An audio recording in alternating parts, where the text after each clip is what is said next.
একদিকে বিশাল বিশাল বিল্ডিং, অন্যদিকে ভক্তিময় ইস্কন মন্দির। ব্যাঙ্গালোরে এই রূপ সত্যি অসাধারণ। আইআইএসসির মেন বিল্ডিং থেকে বেরিয়ে আমাদের গন্তব্য ছিল ব্যাঙ্গালোরের ইস্কন মন্দির। তখন সন্ধ্যা প্রায় 6টা বাজে, আর জানতাম মন্দির রাত 8:30টায় দিকে বন্ধ হয়ে যায়, তাই যত দ্রুত সম্ভব পৌঁছানোর চেষ্টা করছি। কিন্তু শুরুতেই ছোট্ট একটা সমস্যা হলো, এখানকার ভাষা। এখন আপনি অন্য স্টেটে গেলে সেখানকার তো থাকবেই ল্যাঙ্গুয়েজ ব্যারিয়ার, তো সেটা স্বাভাবিক। আমরা কয়েকজনকে রাস্তা জিজ্ঞেস করছিলাম, তো তারা খুব আন্তরিকভাবেই পথ বুঝিয়ে দিচ্ছিলেন, কিন্তু ভাষার কারণে সব কথা পুরোপুরি বুঝতে একটু অসুবিধাই হচ্ছিল। সেই কারণে ঠিক কোনো দিক দিয়ে গেলে দ্রুত পৌঁছানো যাবে সেটা বুঝতেই কিছুটা সময় সেখানেই নষ্ট হয়ে গেল।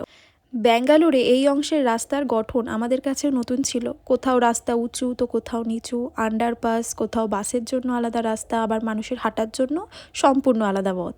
সব কিছু একসঙ্গে বুঝে এগানো সহজ ছিল না, বিশেষ করে সন্ধ্যা নামার পর। হাঁটতেও সেরকম অসুবিধা হচ্ছিল না। সুন্দর সুন্দর গাছপালা, সুন্দর সুন্দর নতুন নতুন জীবও দেখতে পেয়েছি। এটা দেখুন কত বড় একটা যোগ বা কেন্ন হবে, পুরো আঙুলের সাইজের।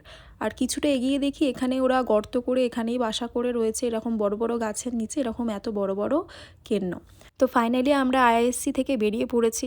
আর আইআইএসসিরও মেন অনেকগুলো গেট আছে, তো কোন গেট দিয়ে গেলে সুবিধা হবে সেটা বুঝতেও একটু টাইম লেগে গেছিলো। তো তখনও 6:30 বেজে গেছিলো।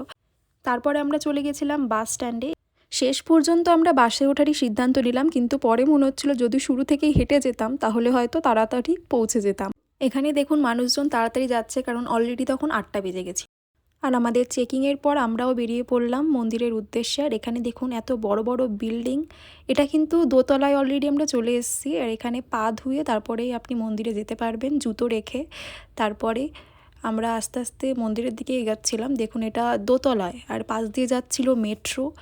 খুবই সুন্দর লাগছিল রাত্রিবেলা। সকালবেলা কেমন লাগে আমি সত্যিই জানি না, কারণ সকালবেলায় যাওয়ার ইচ্ছা ছিল, কিন্তু রাত্রিবেলায় আমাদের সময় হলো।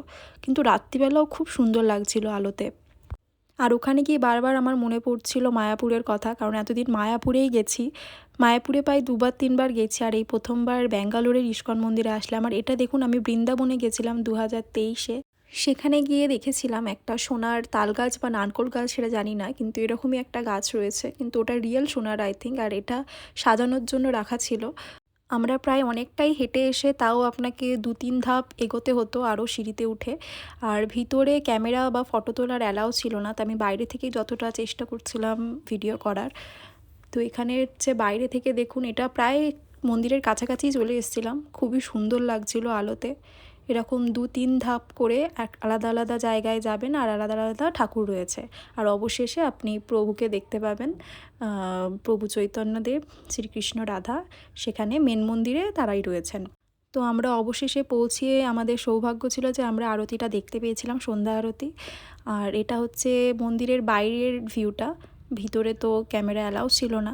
আর এটা মন্দির থেকে বেরিয়েই প্রায় 3 ধাপ আরও নিচে নামলে আপনি দেখবেন অনেক এরকম ছোট ছোট দোকান, যেখানে মূর্তি বিক্রি হচ্ছে, প্রসাদ বিক্রি হচ্ছে। আর আমি বাইরে চলে এসেছিলাম, তো এখানে ছোটোখাটো একটা ঝর্ণা ছিল, সুইমিং পুল টাইপের। আর এখান থেকে দেখুন মন্দিরটা কত দূরে, কিন্তু আমরা বেশি ধাপ নিচে নামিনি। তারপর লাস্টে খিচুড়ি প্রসাদ পেলাম।